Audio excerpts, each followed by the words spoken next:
Nagita Slavina, istri Raffi Ahmad, dijadwalkan melakukan persalinan anak keduanya pada akhir pekan ini.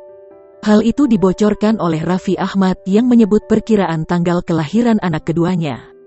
Nagita Slavina yang akrab dipanggil Gigi ini memulai karirnya sebagai model iklan pembersih wajah Biore Anti Acne pada tahun 2000. Gigi lalu merambah ke dunia akting dengan membintangi Inem si Pelayan Slebor, sinetron pertamanya. Akting anak sulung dari 3 bersaudara ini rupanya menarik perhatian sutradara lain.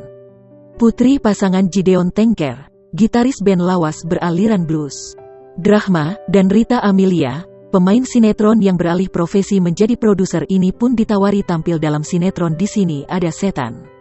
Sinetron ini akhirnya dibuat ke dalam versi layar lebar dengan judul Di Sini Ada Setan, The Movie. Sinetron yang pernah dibintangi Gigi antara lain Cinta 100 Hari, Cewek Tulalit, Tikus dan Kucing Mencari Cinta, dan Ramalan Alisa. Gigi yang berdarah Jawa, Manado, dan Minang ini hampir selalu memerankan karakter gadis polos kekanak-kanakan yang tampak manja.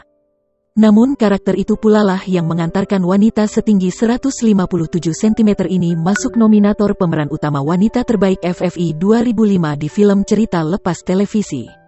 Melalui film lepas televisi Tikus dan Kucing Mencari Cinta.